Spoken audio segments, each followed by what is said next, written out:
Welcome to the Threat Insight Analysis on the United States and Iran War. There are moments in history when power looks at itself in the mirror and discovers that strength is not the same as victory. The soldier knows his weapon, the general knows his map, the statesman knows his audience. But the desert knows something older. The one who survives the longest does not always need to be the strongest. This is the lesson now unfolding in the war between the United States and Iran. On paper, the balance is obvious. America remains the greater military power. It has precision strike, naval reach, intelligence superiority, long-range aviation, carrier groups, missile defense, and global alliances. Iran cannot meet the United States in an open, conventional contest and win. And yet wars are not won only by strength. They are won by endurance, replenishment, political patience, geography, timing, strategy, and the ability to turn pain into leverage.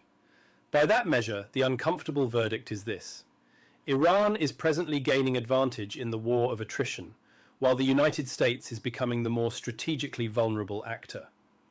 This does not mean Iran is stronger. It means Iran is enduring better. It has been damaged, but not broken. Its underground missile network, mobile launchers, dispersed production nodes, concealed storage, and tolerance for hardship allow it to remain in the fight. Like a traveller crossing the desert, Iran does not need to run faster than the storm. It needs only to keep walking until the other traveller runs out of water. The United States can still win battles. It can strike facilities, kill commanders, suppress launch sites, and impose heavy tactical costs. But it is not yet turning battlefield superiority into decisive strategic advantage. Instead, it is spending munitions, political capital, alliance confidence, and domestic patience faster than it is gaining durable leverage. The first lesson of this war is therefore the oldest lesson of strategy. Logistics is not the servant of power. Logistics is power. A nation may have the finest sword in the world, but if it cannot sharpen it, replace it, and carry it into the next battle, the sword becomes a memory. From 10 to 26 July 2026, the United States appears to have consumed high-end defensive and strike munitions at a rate its defense industrial base cannot quickly replace. Patriot missile expenditure is assessed at between 1,200 and 1,400 interceptors. Tomahawk use is assessed at more than 1,000 missiles. THAAD expenditure is assessed at approximately 200 to 300 interceptors from an already limited stock. The direct munition cost for Patriot, THAAD, and Tomahawk use alone is estimated at around $10 billion. This is not a logistics failure only. It is evidence of a lack in strategic direction and tactical coordination. The issue is that manufacturing remains at peacetime pace, which means that America cannot sustain the present depletion rate. Existing delivery schedules reportedly provide only about 20 new Patriot missiles and 15 Tomahawks per month. Advanced inventories may take from 12 months to 5 years to restore, depending on solid fuel rocket motors, seekers, guidance electronics, propulsion materials, and specialized components. A factory expansion approved today does not defend a base tomorrow. Iran can force America and Israel to spend expensive, scarce, slow-to-produce interceptors against cheaper missiles and drones. It does not need to win every exchange. It needs only to make every exchange costly. This is how endurance becomes a weapon. During the same 16-day window period, Israel appears to have consumed around 160 Arrow 2 and Arrow 3 interceptors, leaving an estimated stock of only around 70 from a pre-war baseline of 350. That suggests a depletion rate of 80% for its upper-tier ballistic missile shield. David's sling also appears heavily strained, with around 240 Stunner interceptors fired from a pre-war stock of about 600, leaving less than 3 weeks' worth of sustained defence. Iron Dome remains better supplied, but here also more than 25% of the 12,000 unit pre-war stockpile had been used in the past 16 days alone. This forces painful choices. Israel can no longer afford to treat every incoming missile as equal. As Arrow stocks fall, it must prioritize cities, command nodes, strategic infrastructure, air bases, and dense population centers, while accepting greater risk elsewhere.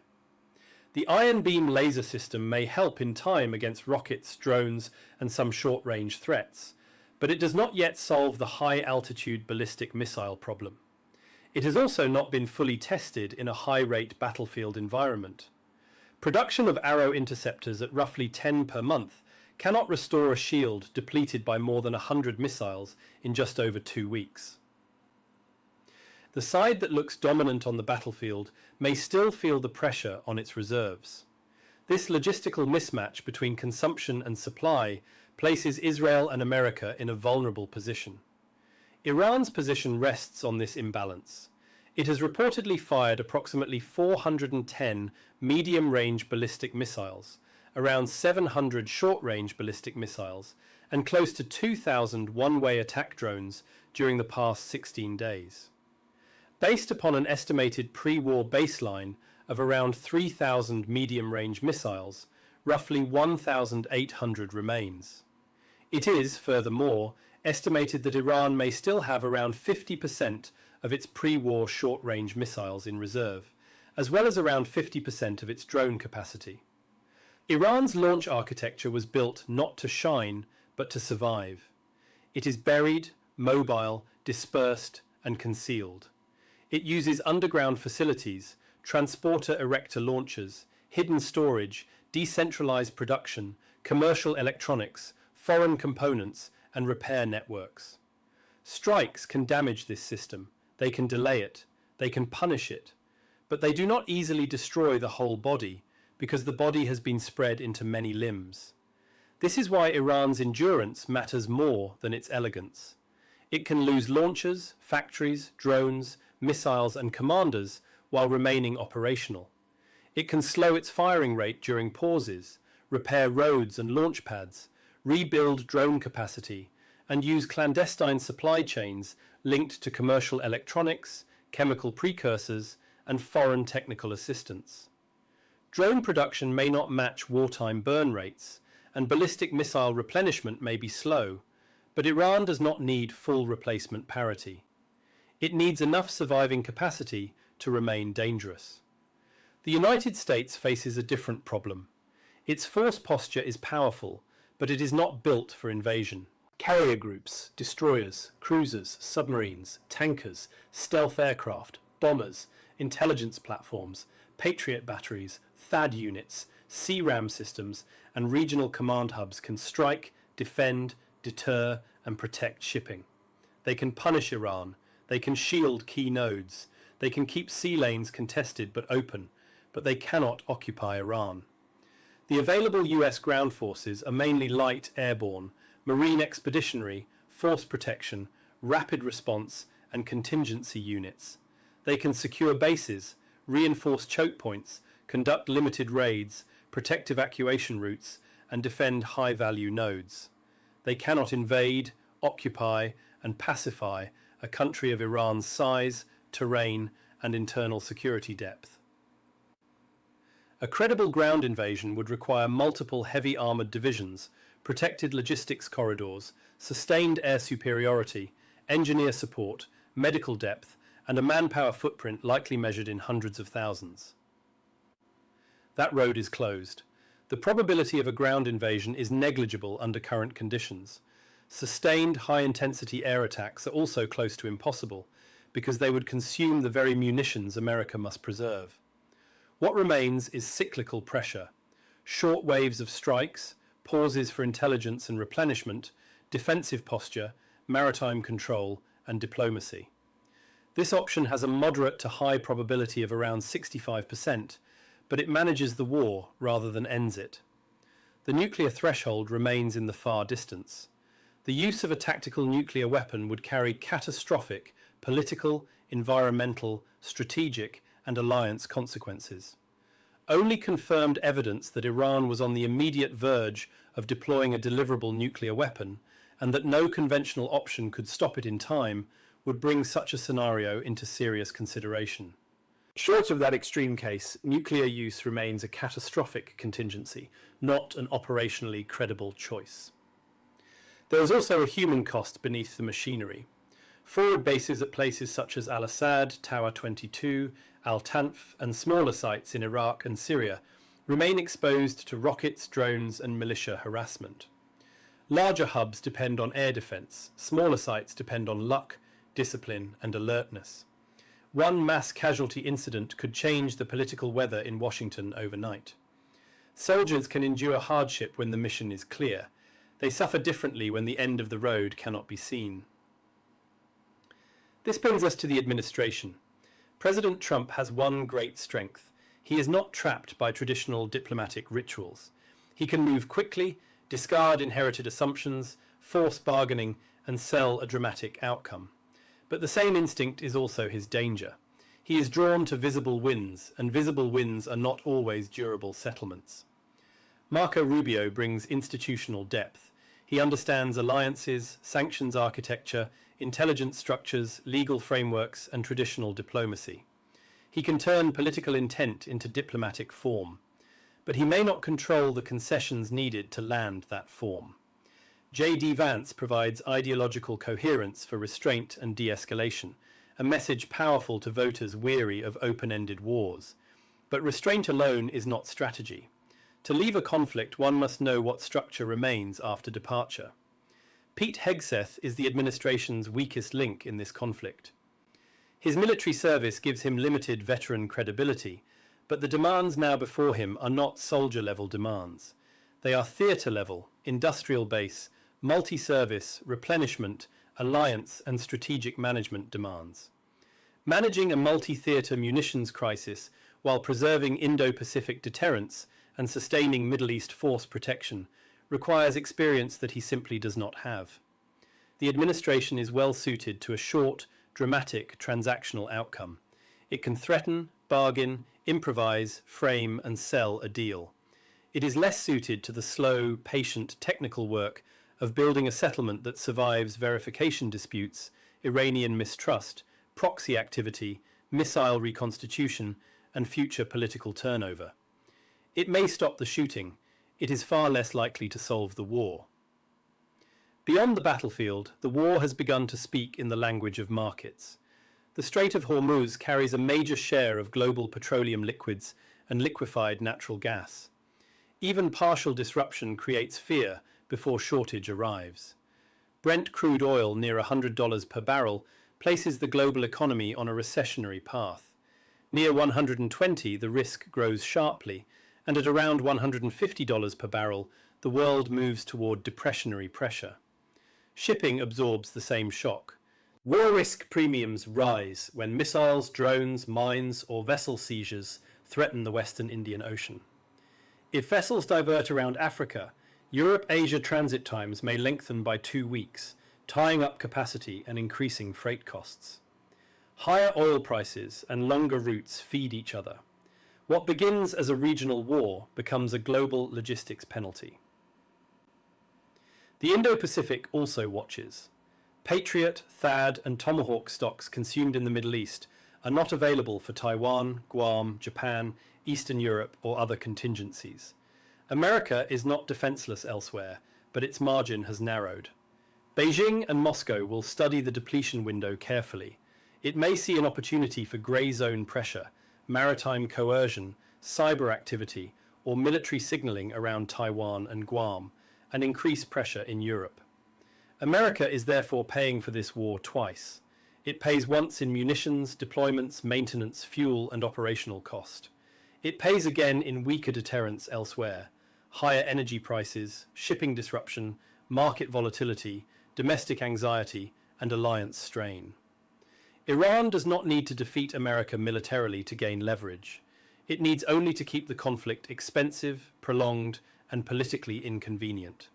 This is why diplomacy is no longer an option separate from war. Diplomacy is the shadow cast by the munitions stockpile, the oil price, the forward base, the shipping lane, the election calendar, and the fatigue of those who carry the mission. Every missile fired changes the peace table. Every interceptor consumed changes the bargaining position.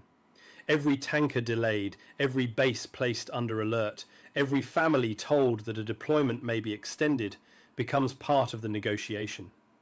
A diplomatic off-ramp is therefore plausible because every major actor has reason to stop bleeding. Washington needs lower energy prices, political relief, and time to rebuild depleted air defense and strike inventories. Tehran needs space to repair, rearm, stabilize domestically, and turn survival into leverage. Israel needs time to rebuild upper-tier air defense stocks and reduce exposure to repeated Iranian salvos. However, this is not the end of the road, but merely an off-ramp, a detour that inevitably returns to war. The most likely path is not a grand bargain, but a stop-and-freeze arrangement brokered through back channels, possibly through Oman and Switzerland.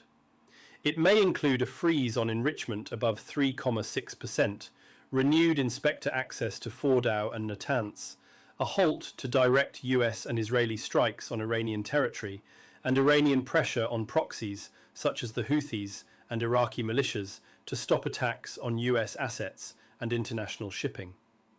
This sounds very much like the agreement that was in place prior to 28 February 2026. In return, the United States would likely avoid irreversible sanctions repeal and instead offer temporary renewable waivers, allowing Iran to export a capped volume of crude oil, perhaps around 1 million barrels per day, along with limited humanitarian banking relief. Tehran would gain breathing space. Washington would claim the sanctions architecture remains intact.